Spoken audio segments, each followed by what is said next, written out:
স্বরাষ্ট্রমন্ত্রী সালাউদ্দিন আহমেদের নির্দেশে সমুদ্র সৈকতের অবৈধ স্থাপনা উচ্ছেদ কার্যক্রম শুরু করেছে প্রশাসন। বৃহস্পতিবার বিকেলে কক্সবাজার সমুদ্র সৈকতে অভিযান পরিচালনা করে অর্ধ শতাধিক দোকান উচ্ছেদ করে জেলা প্রশাসন। উচ্ছেদ অভিযান নেতৃত্ব দেন জেলা প্রশাসনের সহকারী কমিশনার মঞ্জু বিন আফনান। তিনি বলেন, স্বরাষ্ট্রমন্ত্রীর নির্দেশনা দেওয়ার পরপরই কাজ শুরু করে জেলা প্রশাসন। তারই ধারাবাহিকতায় উচ্ছেদ অভিযান শুরু করা হয়েছে। এখানে স্টেক হোল্ডার আসলে শুধু জেলা প্রশাসন না, জেলা প্রশাসনের সাথে ব্যবসায়ীরা আছে, আপনারা আছেন, অনেক মানুষ এর সাথে জড়িত।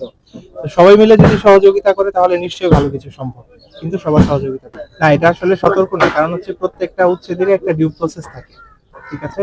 আমরা ডিউ প্রসেস মেনে আগাচ্ছি এবং আমরা যত দ্রুত সম্ভব বা যত শীঘ্র সম্ভব আমরা এটা সর্বোচ্চ দূর করার চেষ্টা করব। আপনারাও বুঝেন যে এখানে এই যে অবৈধ স্থাপনাগুলো রয়েছে সেটা তো আসলে একদিনে উচ্ছেদ করা যুক্তিসঙ্গতভাবে সম্ভবপর নয়।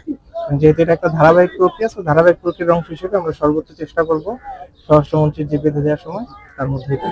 এদিকে সুগন্ধা সৈকতে জেলা প্রশাসন থেকে অনুমোদনকৃত বৈধ দোকানও উচ্ছেদ করার অভিযোগ জানিয়েছে স্থানীয় ব্যবসায়ীরা। তাদের মতে, যুগ যুগ ধরে বাপদাদা এই ব্যবসা তারা সরকারকে নিয়মিত রাজস্ব দিয়ে দোকান পরিচালনা করে আসছেন।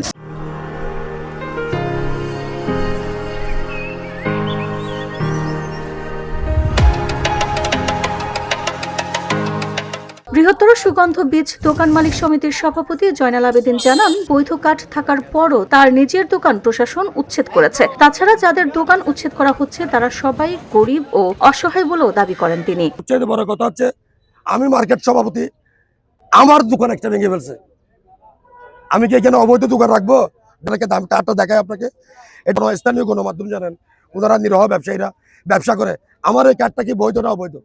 আমার নামের কার্ড দেখেন তো আপনারা, ধরেন ভালো করে দেখেন। যদি এটা হয় তাহলে অভিযানে আমার দোকানটা কেন ভাঙলো? এটা কি সভাপতিকে অ্যাটাক করা নাকি আসলে অভিযান? যদি আসলে অভিযান হয়, আপনাদের গণমাধ্যমের একটি টিম থাকুক, আমরা থাকি একটা টিম, কোর্টের একটি টিম থাকুক, সত্যতা ন্যায় নিষ্ঠার সাথে অভিযান পরিচালনা হোক, ওয়েলকাম।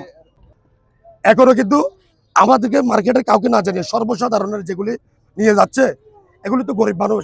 এদের আপনি দেখেন গা, সর্বোচ্চ আছে যে পেটে রুজি রোজগার করার মতো কিন্তু ওই স্থানটা ভ্যান গাড়িটা, কিন্তু ওইটা তো আপনি নিয়ে যেতে পারেন না। এইভাবে আপনি নিয়ে যান, যদি আপনার কথা না শুনে, যদি উনি কথা শুনে উনি যদি অবৈধ হয়ে থাকে আপনি নিয়ে যান, সেখানে আমরা আইনকে সহযোগিতা করব। স্বরাষ্ট্রমন্ত্রী সৈকতে উচ্ছেদ পরিচালনা করার নির্দেশনা দেওয়ার পাশাপাশি তিনি বলেছিলেন, নতুন বীজ ম্যানেজমেন্ট কমিটি গঠন করে তাদের নেতৃত্বে অভিযান পরিচালনা করা হবে। পাশাপাশি স্থানীয় সংসদ সদস্য সার্বিক সহযোগিতা করবেন। কিন্তু খোঁজ নিয়ে জানা গেছে, নতুন বীজ ম্যানেজমেন্ট কমিটি এখনো গঠন করা হয়নি। তাছাড়া সংসদ সদস্য লুৎফর রহমান কাজলও সংসদ অধিবেশনে অংশ নিতে ঢাকায় অবস্থান করছেন। সব মিলিয়ে জেলা প্রশাসনের অভিযানটি জনমনে নানা প্রশ্ন জন্ম দিয়েছে।